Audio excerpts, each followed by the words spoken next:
Let's get straight into it, Johnny. It's been a big week in technology. Certainly there's been quite a lot announced, and it's in line with what Tim Cook announced about November last year when we saw the share price drop due to some poor iPhone sales.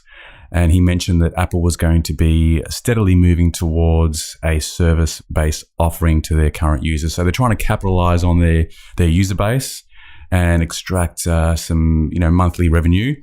And it's interesting how they've rolled out quite a number of subscription services.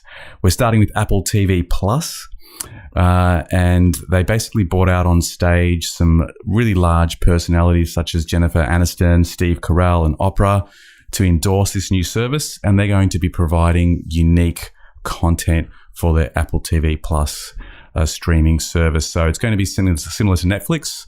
We don't know the full information, how much it's going to cost. Haven't they been playing around in that space a bit earlier? They have developed a few shows. There's been quite a bit on Apple TV in the past, but this will be much more like a Netflix where they're putting significant, like we're talking millions and millions of dollars into productions with some A-list actors and personalities such as Oprah. So we're going to see much larger shows, much more frequency, and probably some funding for, movies and all sorts of programs that will appear on Apple TV. So really they're putting themselves in the space of Netflix. Let's hit them up, Johnny. You reckon they'll take us on? Yeah, the Silli and Johnny show? Silli and Johnny show. Let's go for it. I'm happy to try it out. Interviewing the stars of the tech world. We could do that. Yeah. Let's give it a go. So it's going to be interesting to see how well that fares, but it's not going to be rolled out till later in the year. I'm imagining everyone's asking how much it's going to cost.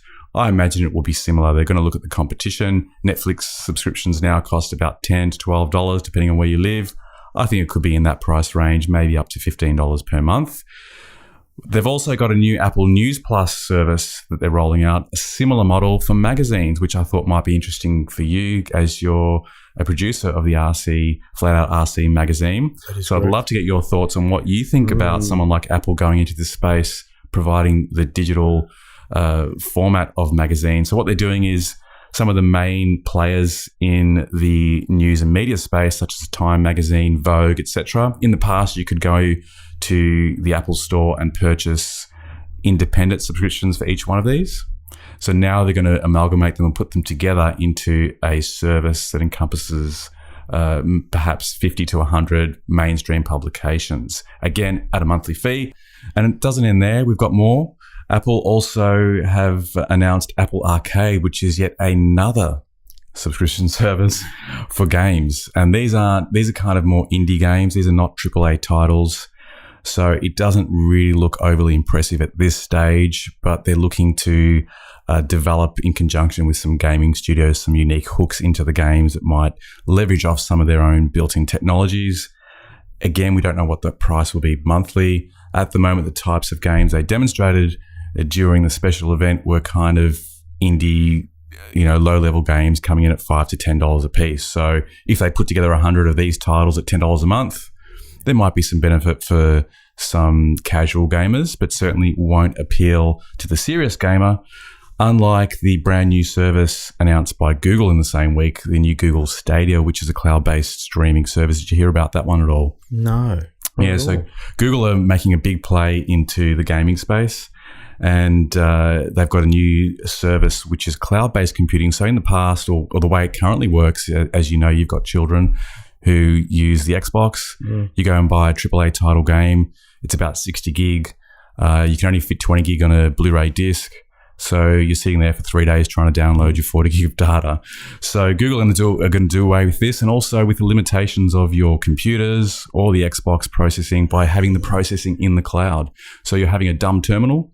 Essentially, your screen will be streaming that content as it would stream a normal 4K video. Yeah, interesting. It's interesting because in business, we've seen the advent of cloud computing is sort of, become more prolific. And then it's now making its way into this consumer space. And I think it's going to be a great advantage for people in gaming that they can access a very complicated, sophisticated game, stream it at 4K at the click of a button without any downloads. And it will also be cost effective because you don't have to invest in a gaming computer, spend $4,000 to $6,000 to 60 frames per second. I can see Google bringing out their own console. can see it now. Well, what they've actually done is they've brought out their own controller. So there's no need for a console. The controller connects via Wi-Fi. And with your TV is all you need to stream 4K games. I just got a new Xbox. Now sorry to be the bearer of bad news, but it's redundant now. Actually, it's interesting. Love to get your comment on this, that everybody's moving to subscription models. Okay, we're talking about cloud. Yeah. Cloud is all based on a subscription model. Yeah. So now we're going to have Netflix, we're going to have Stadia, we're going to have Amazon, we're going to have Apple, and then we're going to have the gaming platforms. And 1 minute we're going to have Google, and we're going to have Apple. Yep. How much are we going to be spending on subscriptions to different... You're right. There's only so many hours in the day. Yeah. I'm having enough trouble trying to keep up with what's going on television and, free-to-air television. I've got Netflix. Netflix is really... Okay, I've got some cloud, Dropbox and Google Drive subscriptions and things like that for work. Yeah. Microsoft, Office 365. Adobe Creative Cloud. I forgot. Yeah. Adobe Creative Cloud, MYOB accounting. So there's quite a few. I've got that. I'm now getting worried how much I'm spending per month. But it does add up. And the problem with it as well is it won't stay at that price point. What I found with Adobe, for example, that started at $50 a month. It's now $75. So a $25 increase in the last 5 years. Yeah.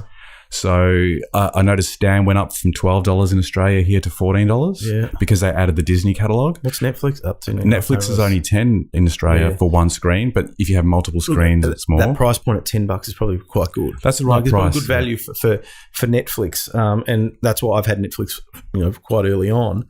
Yes, and do enjoy it. But the challenge that I have, again, this is just silly talking here. Yes, is that.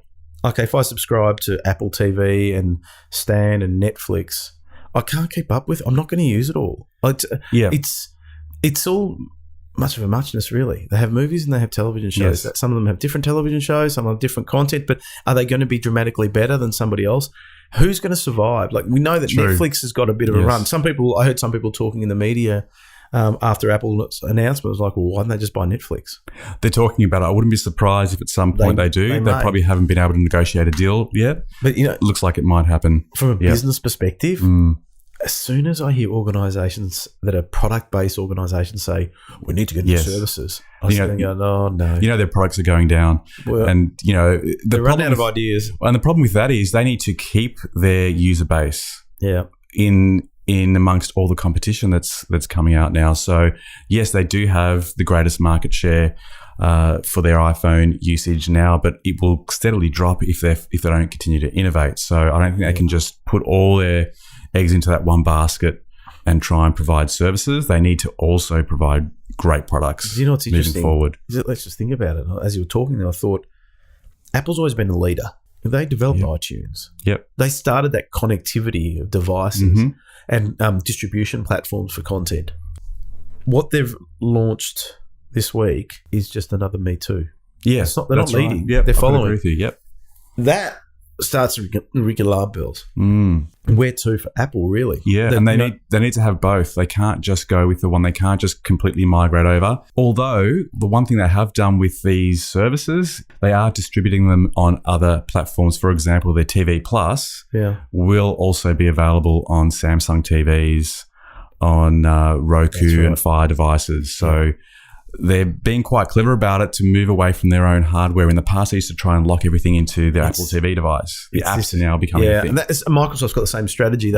Under their new CEO, they've sort of opened up and they're working with partners where they wouldn't. So, for example, Windows mobile operating system is going to be phased out. Yes, but that doesn't mean Microsoft is giving up in the mobile space. They're just going to work with all the other providers that are running Android operating systems and Apple to make sure that Microsoft applications work really well on their devices to increase their distribution. So not a bad strategy, but it's like this race for the cloud. Who's going to capture it before somebody else does? And especially those those top tier organizations like Microsoft are going probably more towards the business end and cloud computing and trying to own that. Not so much. I don't see a lot in that consumer gaming kind of stuff. There's a bit happening, but not through Xbox and whatever, but not much. But Apple want the consumer. You got Netflix, and as I said, I don't know where it's going to end. Well, we're going to have to make more money, Johnny. I'm not going to be able to keep up all this. I need to actually. I'm going to sell a subscription to create more time, so you have more time to watch television. to watch these different shows because I don't know how I'm going to be able to watch Apple TV Plus But in terms Netflix of the money side of things, I think it might offset itself if you're able to reduce your updating of hardware. So if we get to a point where, as with the Google Stadia gaming technology, you can use cloud-based computing for gaming now, perhaps we can leverage off cloud-based computing for our video editing tasks. We were talking last week about we need to get a new powerful gaming PC to handle the 4K video editing. Oh, yeah. Well, maybe we don't need to spend $4,000 up front if Adobe, for example, take on cloud-based computing for Premiere. You log into a web browser and do your editing more efficiently with more power than you could on your local PC. And that's probably where we're heading, which will save us money. That would be in the long awesome. run. So we don't know where that's heading. Our biggest challenge, you know what our challenge is though, Johnny, when it comes to video files? It's the upload, and we don't have the internet to support it. That's the other thing people were asking about this Stadia. Okay, so it's streaming in 4K. What sort of internet connection do you need? And Welcome to Australia's NBN system. Well, they've only committed to rolling it out in America, some parts of Europe, and I think some parts of Asia. So we may not see it here in Australia till next year, until I guess we sort out our problems with NBN. You know, this is the crazy thing. I don't understand what's going on in this country here in Australia. That we've got this, you know, for anybody that's international, we have this system called the NBN being rolled out, which is our, you know, Australia's high-speed broadband new network kind of thing, and it's not great. It's even with increased speed, it's still not compatible to other countries. Like I think I mentioned in our last episode, I was in Malaysia, and I had greater internet performance in the hotel room via their wireless system than you would here. I get in Australia that I've ever got in Australia. I've had the same in New York, sitting in a hotel room uploading, you know, massive videos to YouTube in 5 minutes. Where here, you know, I did a video the other day at home, and it literally took 6 hours to upload the video. Wow, it's pathetic. Okay, that's next episode. I'll report on NBN. My NBN's coming next week. Apparently. Oh, that'd be interesting. Yeah. Have you got NBN here? What I have is Unity Wireless. That's right. Because I haven't. They just rolled out NBN a few months ago here, and I've heard there's been quite a few issues with connectivity, reliability. So I'm waiting. But my wireless service by Unity gives me 30 megabits download on the plan I'm on. It can go up to 50 if you pay more. And I can also get to 10 megabits per second upload, and that's very reliable. Upload's the one that upload. When we talk about what we want, that cloud-based video editing, hell yeah, upload speed's the biggest thing. But now there's one more thing I want to talk about with Apple's announcement, and that is the Apple Card. Apple what? Apple Card. Oh, Apple Card. I've got a credit card, Silly. This is going to be of great interest to you. Apple got a credit card? I've got a credit card. That's new. So let me explain this to you. So they partner up with Goldman Sachs. Big financial institution in the US. Yes, they weren't responsible for what happened in 2000. What was it, 2008? Anyway, they've got some goodwill back again, and they're offering a credit card that gives you 2% cash back on your purchases and 3% cash back when you're purchasing Apple products. There's no fees associated, and there's no late fees in the credit card. No. Yeah. So it does promise to be quite appealing to Apple users, especially getting that discount on their products. Let me guess. Yes. I know how you get your hands on one of these cards. How? Buy a packet of cornflakes, open it up, and the card will be in there. Start spending. It won't be long. It'll be that easy. Yeah. What's interesting about it is, again, Apple being a major technology company and being really good at UI, they have a nice control panel that shows you your expenses and also it works with Apple Maps, and it can pinpoint where you spent your money. So if you're questioning a purchase on your card, you tap on it and it takes you to the location where you made that transaction. The other thing about it is that it is a digital card that goes into the Apple Wallet quite seamlessly. So you can just tap and pay as you go. But for people that don't have Apple Pay, and apparently in America, it's not got the widest acceptance rate. In Australia, it's virtually everywhere. I've had no issue using Apple Pay on just about any terminal.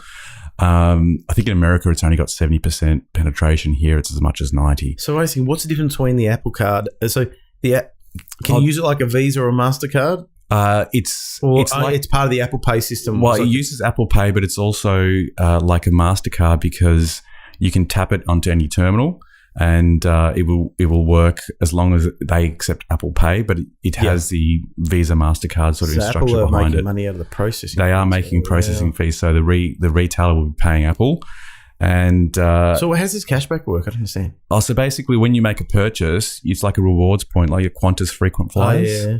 Apple are providing cashback. So Cashback. Yeah. So you use the card and you get money back. Yeah.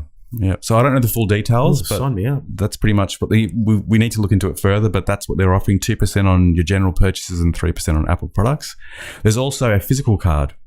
So for those that... so this card thing can be on your phone? Oh, yeah. Well, the idea is that you use it on an Apple phone. So it's really tailored towards Apple customers that have an iPhone, and they can use the Apple Wallet app. Yep. So basically that's an app already in your iPhone. You don't need to download anything extra. And when you go to any register that supports Apple payments, you simply tap your phone to it and it transacts for you. But for those registers that aren't equipped to accept Apple payments, that's where you can use the credit card form. So it's literally like a credit card. It's like a titanium finish. It doesn't have any numbers printed on it. It just has the RF device in there to actually tap. And that's for people that don't have access to Apple Pay on terminals. So you can opt to purchase that additionally. I don't think it's free. You actually get this card if you ask for it.